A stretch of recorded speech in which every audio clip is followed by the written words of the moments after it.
Hello बच्चों, JEE main session 2 के लिए जो हम कुछ इंपॉर्टेंट टॉपिक्स डिस्कस करने वाले हैं यहाँ पे, उनमें से एक टॉपिक है हमारा मैग्नेटिज्म एंड मैटर एंड उसी के कुछ क्वेश्चंस जो है हम यहाँ पे डिस्कस करने वाले हैं। तो पहला क्वेश्चन यहाँ पे जो हमारे पास में है, two short magnets having magnetic dipole moments. यहाँ पे तो हमारे पास में दो बार मैग्नेट है, जैसा कि आप देख सकते हो बच्चों। ये जो पहला बार मैग्नेट है इसके लिए यहाँ पे हमें मैग्नेटिक डायपोल मोमेंट दिया हुआ है m1, it is 1204 ampere metre square. जो हमारे पास में दूसरा बार मैग्नेट है इसका magnetic dipole moment m2, it is equals to 512 ampere metre square. यहाँ पर हमें मैग्नेटिक इंडक्शन फाइंड आउट करना है पॉइंट डी पे। तो फर्स्ट बार मैग्नेट के करस्पॉन्डिंग अगर हम पॉइंट डी पे देखते हैं तो ये वाला जो पॉइंट है इसके एक्सिस पे है। And let's suppose due to this bar magnet magnetic induction at point D it is B1। So we can write over here B1 it is equals to mu naught upon 4 pi 2m divided by the distance q। Now second bar magnet की अगर हम बात करते हैं तो due to the second bar magnet this point D is at its equatorial point and equatorial point की अगर हम बात करेंगे तो at equatorial point due to this bar magnet जो field होगा बच्चों हमारा वो from N to S side होगा। तो ये हमने यहाँ पे मान लिया, let's suppose this is B2। तो यहाँ पे हम B2 के लिए लिख सकते हैं इक्वाटोरियल पे जो हमारा मैग्नेटिक फील्ड होता है mu not upon 4 pi m upon DQ। दोनों के केस में जो हमारा डिस्टेंस है मिड पॉइंट से वो सेम है, दैट इज 8 सेंटीमीटर। तो अगर हम यहाँ पे देख सकते हैं कि दोनों का जो डायरेक्शन अपोजिट है तो नेट मैग्नेटिक फील्ड जो है, बिकॉज यहाँ पे one thing that is m1 corresponding to the B1 and m2 corresponding to the B2। तो m1 का वैल्यू ज़्यादा है बच्चों यहाँ पे m2 से, तो ऑब्वियस सी बात है B1 का वैल्यू B2 से ज़्यादा होगा। सो नेट जो मैग्नेटिक फील्ड होगा वो हमारा हो जाएगा B1 माइनस B2। B1 का वैल्यू है mu not upon 4 pi 2 m1 upon D cube minus mu not upon 4 pi and it is m2 upon T cube. So हमारे पास में जो कॉमन टर्म है उसको तो हम बाहर ले लेते हैं, तो ये हो जाएगा हमारा mu not upon 4 pi and 1 by D cube, तो it is 2m1 minus m2। Finally mu not upon 4 pi that is 10⁻⁻⁷।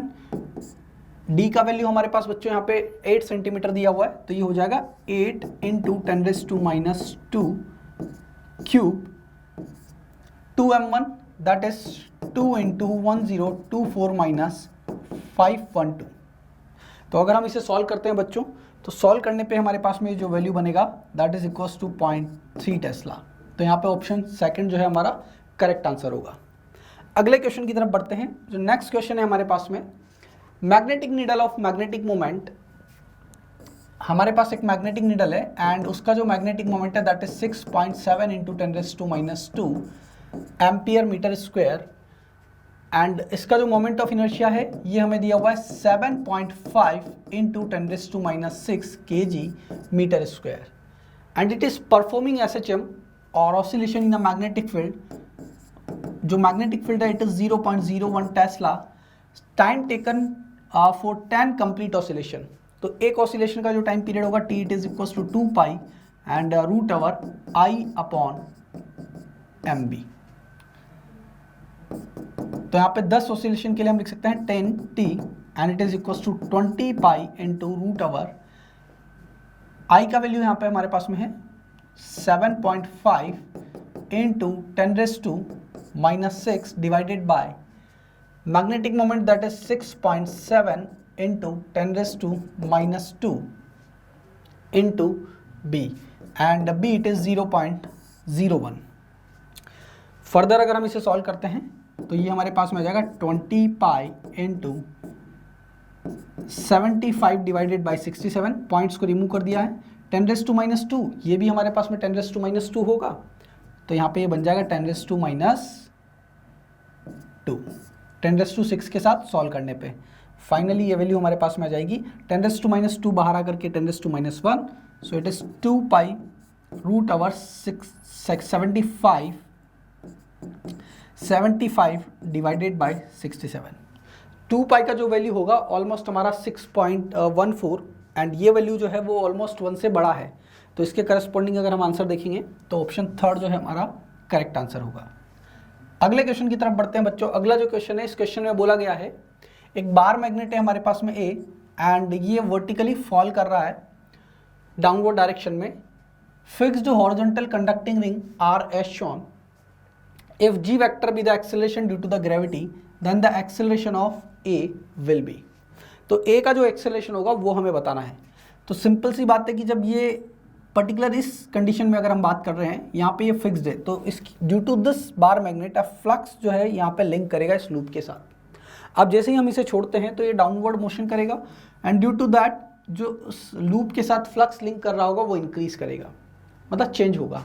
And according to the Faraday and Lenz law, जब भी हमारा फ्लक्स चेंज होता है एक ईएमएफ इंड्यूस्ड होगा and in such a way that it will try to oppose that, जिसकी वजह से ये जनरेट हो रहा है। तो सिंपल सी बात है, ये एन अगर पास में आएगा तो ऊपर के साइड पे यहाँ पे एन पोल जनरेट होगा, ये इसको अपोज करेगा और अपोजिट डायरेक्शन में मैग्नेटिक फोर्स एक्सर्ट करेगा और इस मैग्नेट पे जो इसका वेट है वो डाउनवर्ड डायरेक्शन में लग रहा होगा। इसका मतलब नेट फोर्स जो है वो इसके वेट से थोड़ा कम होगा in the downward direction and due to this यहाँ पर जो इसका acceleration in the downward direction में होगा वो एक्सेलरेशन ड्यू टू ग्रेविटी से कम होगा। इससे बाहर जाने की बात करते हैं, जब ये इसको क्रॉस कर जाएगा तो फाइनली यहाँ पर एस होगा और यहाँ पर एन होगा। अब जब ये इससे दूर जाएगा तो इससे जो लिंक फ्लक्स होगा वो डिक्रीज करेगा, तो इंक्रीज करने के लिए इसे एस को अट्रैक्ट करेगा। अट्रैक्ट करेगा मतलब मैग्नेटिक फोर्स लगेगा अपवर्ड डायरेक्शन में, वापस से वेट इसका डाउनवर्ड डायरेक्शन में होगा। सो नेट जो फोर्स है वो डाउनवर्ड डायरेक्शन में होगा लेकिन इसके वेट से कम होगा और इसके वेट से कम होगा, इसीलिए यहाँ पे हम बोल सकते हैं अगेन इस कंडीशन में जो हमारा एक्सेलरेशन ड्यू टू ग्रेविटी है वो इस बार मैग्नेट का एक्सेलरेशन है वो एक्सेलरेशन ड्यू टू ग्रेविटी से कम होगा। तो सिंपल सी बात है, less than G, first option की बात करते हैं, less than G when it is above R and moving towards R, तो ये बात सही है। ग्रेटर देन जी, ये तो हमारा इनकरेक्ट हो जाएगा क्योंकि ज़्यादा तो हो नहीं सकता, दोनों कंडीशन में कम ही है। Less than G when it is below R and moving away from R, so ये वाला भी हमारा इंडिविजुअली करेक्ट है। So both 1 and 3 are correct, so option 4 हमारा यहाँ पे करेक्ट हो जाएगा बिकॉज दोनों कंडीशन में जो जी है वो हमारा एक्सेलरेशन जो है वो जी से कम होगा। अगले क्वेश्चन की तरफ बढ़ते हैं बच्चों। नेक्स्ट क्वेश्चन में बोला गया है the work done in rotating a magnet of magnetic moment m by an angle of 90 degree from the external magnetic field direction is n times the corresponding work done to turn it through an angle of 60 degree where small n is given pi. Initially magnet is along magnetic field. तो यहाँ पर हमारे पास में जो initially बोला गया है एक मैग्नेटिक फील्ड है, let's suppose like this, and एक बार मैग्नेट है वो इस अकॉर्डिंग यहाँ पर मैग्नेटिक फील्ड के अलोंग रखा हुआ है। अगर हम इसे किसी एंगल थीटा से रोटेट करते हैं तो ड्यूरिंग दैट कंडीशन जो एक्सटर्नल वर्क डन होता है that can be written as M B into 1 minus cos theta. It is M B into 1 minus cos theta. So for first condition when it is rotated by 90 degree angle, so it can be written as M B into 1 minus cos 90 degree. So W1 it is written as MB and cos 90 will become the 0, so it is equals to MB. This is equation number 1. Second condition में जब हम इसे 60 degree से rotate करते हैं that is MB into 1 minus cos 60 and cos 60 का value हमारे पास में होगा 1/2, सो it is MB/2.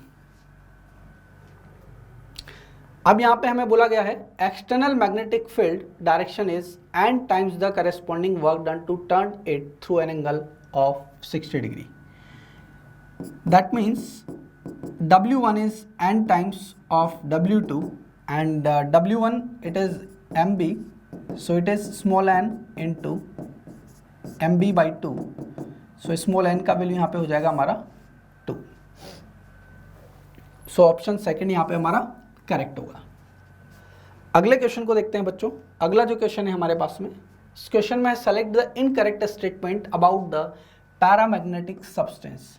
So paramagnetic substance की अगर हम क्वालिटी की बात करते हैं, characteristics, in a external magnetic field it is feebly attracted towards the magnetic field compared to the ferromagnetic substance.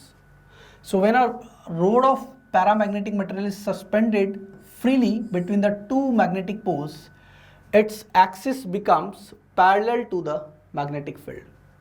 So obvious सी बात है कि वो magnetic field के along align हो जाएगा, बिल्कुल सही है। In a non-uniform magnetic field, paramagnetic substance moves from weaker to strong part of the magnetic field slowly. Slowly because यहाँ पर ये जो होता है paramagnetic, it is a weak magnetic material. So ये भी हमारा करेक्ट स्टेटमेंट है, बट हमें तो इनकरेक्ट फाइंड आउट करना है। In this substance the magnetic field lines are closer than in air. It is also correct. Its susceptibility is directly proportional to the absolute temperature. So अगर हम paramagnetic substance के लिए बात करते हैं, then susceptibility it is inversely proportional to the absolute temperature. So इस according यहाँ पे हमारा जो इनकरेक्ट होगा that is fourth option is the incorrect answer. Next question के लिए बात करते हैं बच्चों। यहाँ पे अगला जो है हमारा relative permittivity and permeability of a material are epsilon R and mu R respectively. Which of the following values of these quantities are allowed for the diamagnetic material? तो यहाँ पे हमें एप्सिलॉन आर और म्यू आर का value दिया हुआ है। First of all अगर हम रिलेटिव परमिटिविटी की बात करते हैं तो इसका जो रेंज होता है it is from 1 to infinity. So simple सी बात है, अगर ये जो 1 होगा हमारा, ये तो वैक्यूम के लिए होता है। किसी भी मटेरियल के लिए अगर हम बात करेंगे that means epsilon R is always greater than 1। So इसका मतलब हमारा जो ऑप्शन सेकंड है और फोर्थ है ये तो हमारे इनकरेक्ट हो जाएंगे। बट अगर हम फर्स्ट एंड थर्ड की बात करते हैं तो फर्स्ट एंड थर्ड के केस में हम देख सकते हैं जो म्यू आर होता है, जब हम डायमैग्नेटिक सब्सटेंस को किसी मैग्नेटिक फील्ड में रखते हैं तो ये उसका it will feel a repulsive nature. Repulsion जो है वो फील होता है डायमैग्नेटिक सब्सटेंस के केस में। सो म्यू आर इसका जो है इट इज लेस देन 1। तो यहाँ पे म्यू आर का वैल्यू जो 1 से कम है वो ऑप्शन फर्स्ट में है और एप्सिलॉन आर यहाँ पे 1.5 है। सो ऑप्शन 1 यहाँ पे करेक्ट आंसर है। अगले क्वेश्चन की बात करते हैं। नेक्स्ट जो क्वेश्चन है हमारे पास में, इस क्वेश्चन में बोला गया है a wire PQR is bent as shown in figure and placed in a region of a uniform magnetic field B parallel to PQ। तो जैसा कि देख सकते हैं ये फिगर है हमारे पास में बेटा, और यहाँ पर एक यूनिफॉर्म मैग्नेटिक फील्ड है और इस लूप को हमने बेंड कर दिया है PQ एंड QR के फॉर्म में। अब हमें यहाँ पे फोर्स फाइंड आउट करना है PQ एंड QR पे। तो किसी भी करंट कैरिंग वायर पे जो हमारा फोर्स लग रहा होता है F factor that is I into L cross B, and जो L वेक्टर का डायरेक्शन होगा it will be in the direction of current. तो इस अकॉर्डिंग यहाँ पे हम देख सकते हैं इस पर जो लगने वाला फोर्स होगा, because magnetic field and current both are in the same direction, so therefore magnetic force exerting on this PQ will be 0।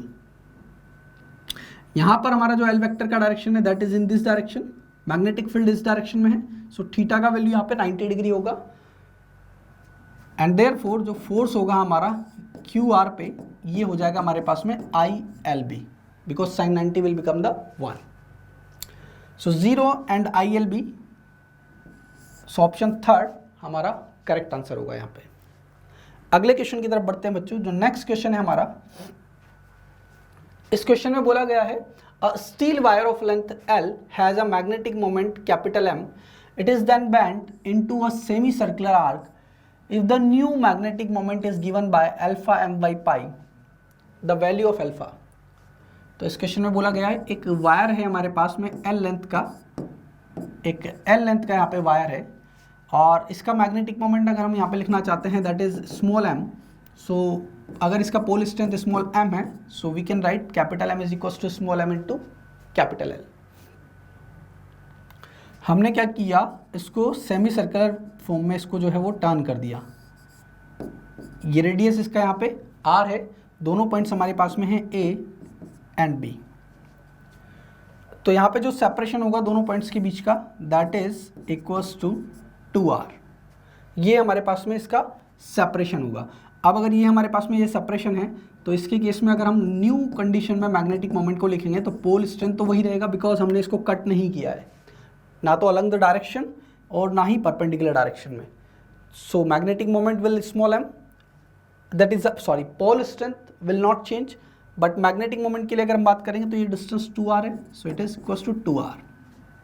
Now ये लेंथ चेंज नहीं हुआ है, सो हम यहाँ पे लिख सकते हैं pi r it is equal to l, so r is equal to l by pi. So r का r small m into 2 into and r it is equal to l by pi. So small m and l will become the capital M, so it will become 2 by pi into capital M। so simple सी बात है, यहाँ पे alpha जो है it is equals to 2।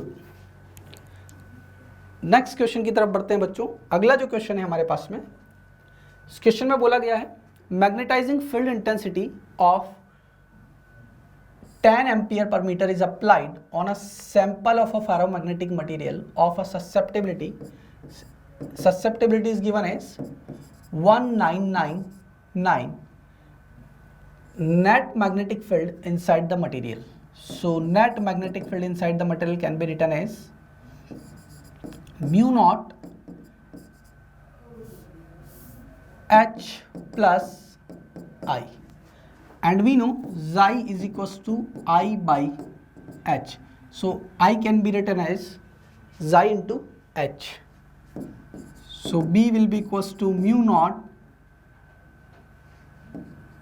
H plus xi H, and it is equals to mu naught 1 plus xi into H,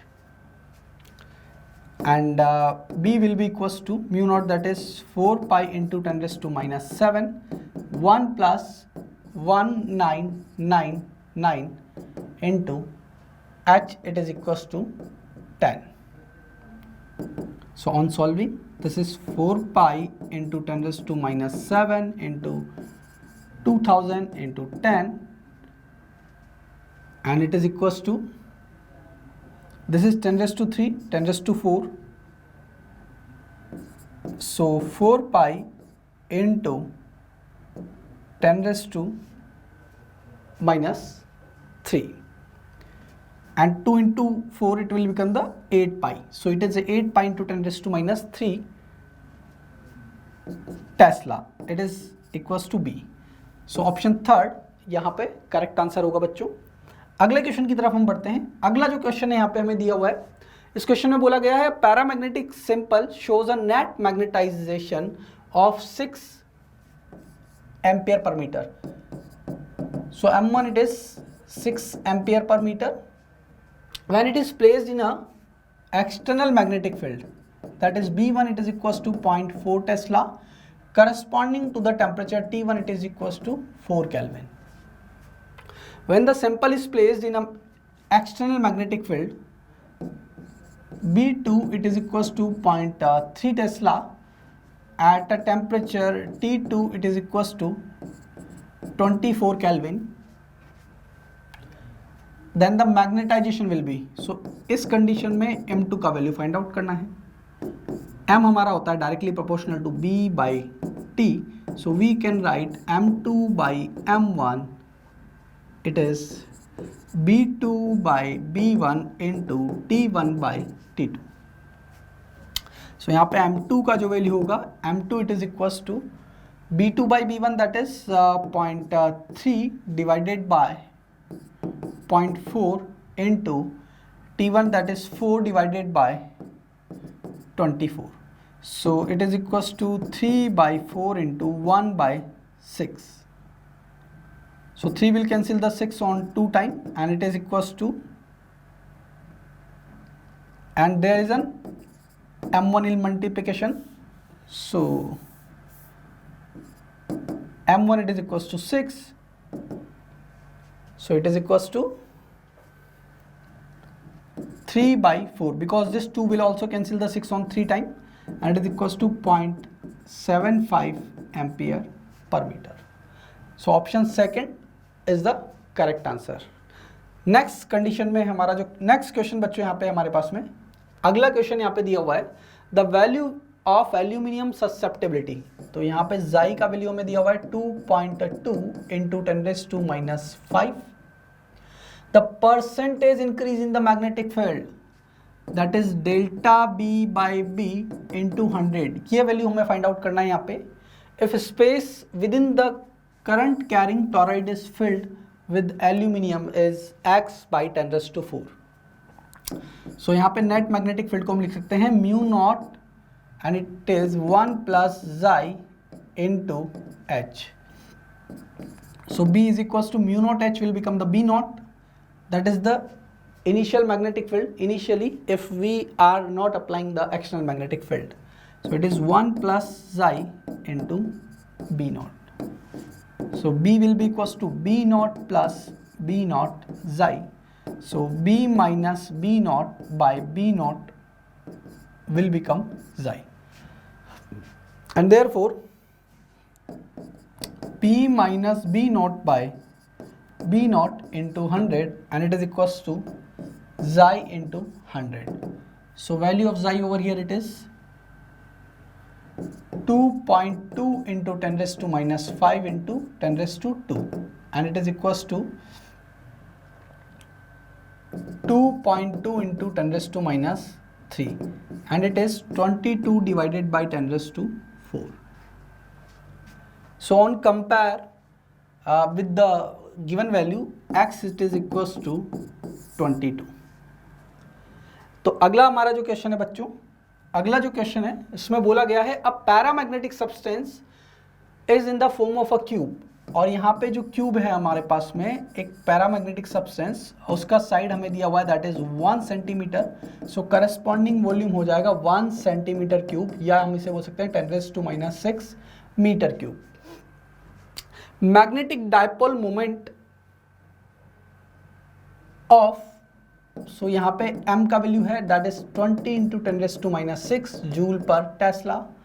when a magnetic intensity यहाँ पर जो h का वैल्यू है it is 6 into 10⁻³ ampere per metre.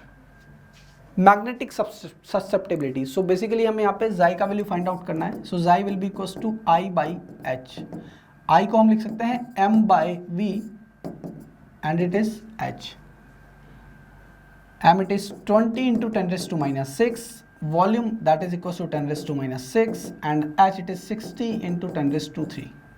This will cancel out. So it is written as 1 by 3 into 10⁻⁻3. So 10 by 3 into 10⁻⁻⁴, and it is equals to 3.33. Or we can write xi it is equals to 3.3 into 10⁻⁴. So option 4 will be the correct answer over here. Next question की तरफ बढ़ते हैं। अगला जो question है हमारे पास में, इस क्वेश्चन में बोला गया है एक मैग्नेट जो है वो it is hung at 45 degree with the magnetic meridian, makes an angle of 60 degree with the horizontal. The actual value of the angle of dip. So basically यहाँ पे बोला गया है, इस क्वेश्चन में बोला गया है let suppose this is the magnetic meridian, this is magnetic meridian, and जो दूसरा वाला प्लेन है हमारे पास जिसमें इस मैग्नेटिक नीडल को फ्रीली मूव करने के लिए रखा गया है, दैट मीन्स इस वाले प्लेन में जो है ये मैग्नेटिक नीडल फ्री है for the move in the vertical plane. So let's suppose this magnetic needle is at an angle of 60 degree from the horizontal, and यहाँ पे ये जो नया वाला प्लेन है हमारा और ये जो मैग्नेटिक मेरिडियन है, दोनों के बीच का जो एंगल दिया हुआ है that is equals to 45 degree. Let's suppose alpha it is equals to 45 degree, and ये जो 60 डिग्री है that is the apparent angle of dip, that is delta A, del A, that is equals to 60 degree, and we have to calculate the actual value of the angle of dip. So we can write tan del A it is equals to tan del by cos alpha. 10 del है, that is tan 60 degree, it is equals to tan del by, and it is cos 45 degree. So this tan del, it is equals to tan 60, that is equals to root 3 into cos 45 degree, that is equals to 1 by root 2. So therefore del will be equals to, that is the actual value of the deep angle, it is equals to tan inverse root 3 by 2. So option 1 हमारा यहाँ पे correct होगा. Next question के लिए बात करते हैं बच्चों. अगला जो क्वेश्चन है हमारे पास में, इस क्वेश्चन में बोला गया है a compass needle oscillates 20 times per minute, that is T1 is 1 by 20 minute.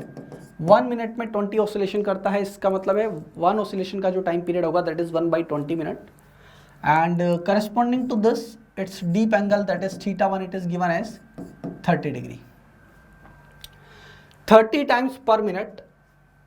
So second condition में जो इसका टाइम पीरियड ऑफ ऑसिलेशन है that will be equals to 1 by 30 minute per oscillation.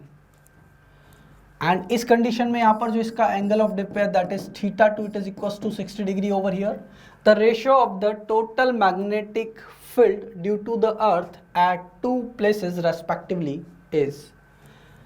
So whenever a magnetic needle is freely suspended, in that condition its time period of oscillation can be written as I upon m into BH.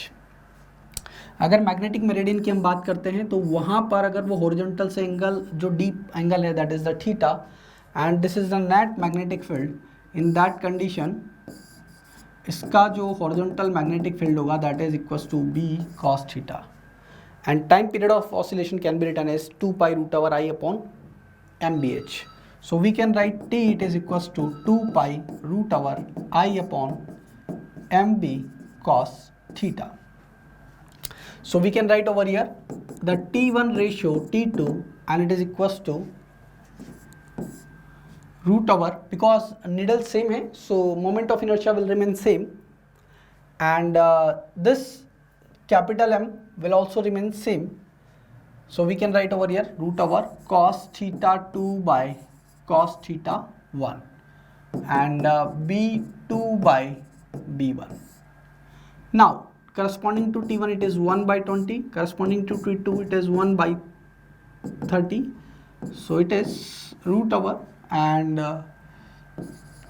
cos 60 by cos 30 into B2 by B1. So it is equals to 3 by 2 and cos 60 it is 1 by 2, cos 30 it is root 3 by 2 into B2 by B1. So 1 by 2 to 1 by 2 will cancel out, and on squaring on both the sides that is 9 by 4, it is equals to and root over 1 by root 3 into B2 by B1. And on squaring on both the side we can write over here on squaring that is 9 by 4, it is 1 by root 3 into B2 by B1. सो यहाँ से हम देख सकते हैं हमारे पास में जो B2 by B1 होगा या B1 रेशो B2.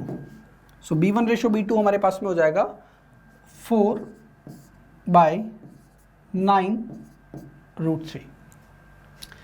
9 को अगर रूट के अंदर लेते हैं तो ये आ जाएगा 4 by root over 243. So x का वैल्यू यहाँ पे इट इज इक्वल्स टू 243. अगले क्वेश्चन की तरफ बढ़ते हैं बच्चों. हमारे पास में जो अगला क्वेश्चन दिया हुआ है that is 2 magnetic dipoles x and y are placed at a separation d.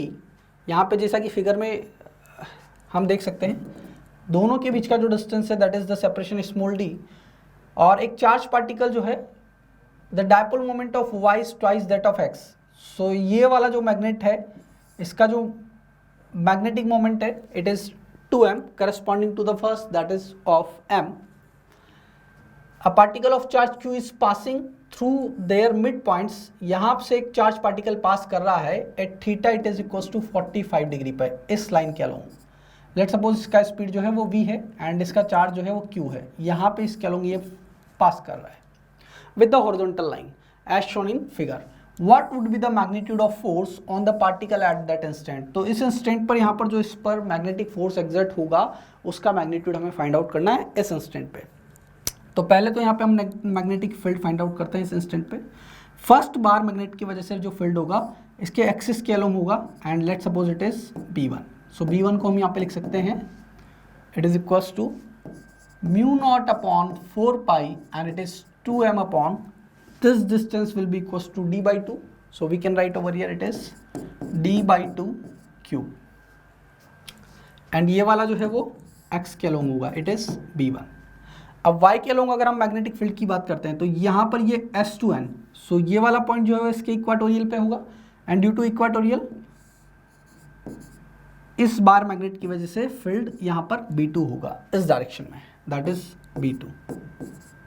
And equatorial point पे हम लिख सकते हैं B2 it is equals to mu not upon 4 pi and इसका जो मैग्नेटिक डाइपोल मोमेंट है that is equals to 2m. So it is 2m by d by 2q. यहाँ पर 2 इसलिए आया बिकॉज एक्सिस पे था, यहाँ पे इक्वाटोरियल पे है तो हमने सिर्फ मैग्नेट का डाइपोल मोमेंट लिखा है. एंड क्लियरली देख सकते हैं B1 and B2 both are same. So B1 it is equals to B2 and let's suppose it is equals to P naught in magnitude. So जब भी दो वेक्टर क्वांटिटीज जो है मैग्नीट्यूड सेम होता है सो उनका जो रिजल्टेंट है वो बाइसेक्टर से पास कर रहा होता है and this angle is 90 degree. So this will be equals to theta it is equals to 45 degree.